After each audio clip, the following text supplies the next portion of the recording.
Viewers, welcome back to Harsha kitchen. இன்றைக்கி நம்ம வீடியோவில் சூப்பரான கடலை மாவு பிரெட் ரோஸ்ட் எப்படி செய்யலாம் இந்த வீடியோவில் பார்க்க போகிறோம். ஃபஸ்ட்டு அதுக்கு ஒரு பிளேட்டில் நம்ம கடலை மாவு ஆட் பண்ணிக்கலாம். ஒரு கப் அளவு, தேவையான அளவு சால்ட்டு, அரை ஸ்பூன் மஞ்சள் தூள், அரை ஸ்பூன் சில்லி பவுடர் ஆட் பண்ணிக்கலாம் நம்ம காரத்துக்கு ஏற்ற மாதிரி.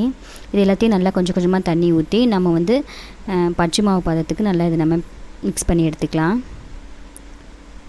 அதிகமாக தண்ணி சேர்க்காமல் நல்லா கெட்டியான பதத்துலேயே நம்ம மிக்ஸ் பண்ணி எடுத்துக்கலாம். இப்போ இந்த அளவு நல்லா மிக்ஸ் பண்ணி எடுத்தாச்சு. இதில் கொஞ்சமாக நம்ம சீரகம் ஆட் பண்ணிக்கலாம். இப்போது மாவு நல்லா மிக்ஸ் பண்ணியாச்சு. இப்போ நம்ம ப்ரெட்டு ரோஸ்ட்டையே ஸ்டார்ட் பண்ணிடலாம்.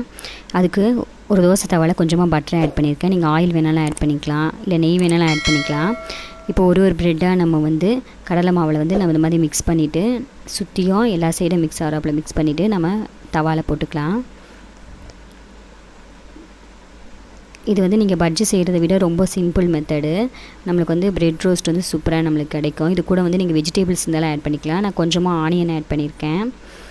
நீங்கள் கொடை மிளகா, கேரட் இருந்தால் கூட ஆட் பண்ணிக்கலாம். இது கூட புதினா, கொத்தமல்லி ஆட் பண்ணியிருக்கேன். நெக்ஸ்ட்டு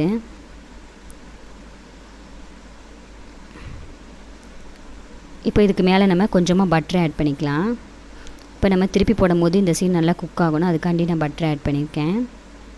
இப்போ சுற்றியும் நீங்கள் ஆயில் யூஸ் பண்ணிக்கலாம், நான் பட்டரை யூஸ் பண்ணிக்கிறேன். இப்போ ஒரு சைடு குக் ஆனதும் நம்ம மறு சைடு திருப்பி போட்டுக்கலாம்.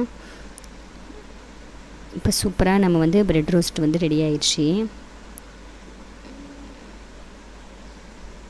இது நம்ம எக்கு வச்சு நம்ம செய்வோம். இந்த மாதிரி கடலை மாவு வச்சு நீங்கள் செஞ்சிங்கன்னா ரொம்ப டேஸ்ட்டாக இருக்கும்.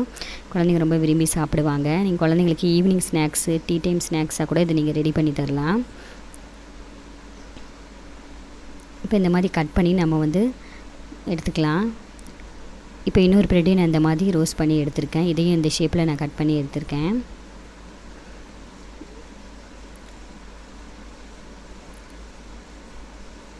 இப்போ இதுக்கு நம்ம சாஸ் நம்ம ஆட் பண்ணி சாப்பிட்டிங்கன்னா ரொம்ப டேஸ்ட்டாக இருக்கும். கண்டிப்பாக இந்த ரெசிபி உங்களுக்கு பிடிச்சிருந்தா மறக்காமல் வர்ஷா கிச்சன் தமிழுக்கு சப்ஸ்கிரைப் பண்ணுங்கள். தேங்க்யூ.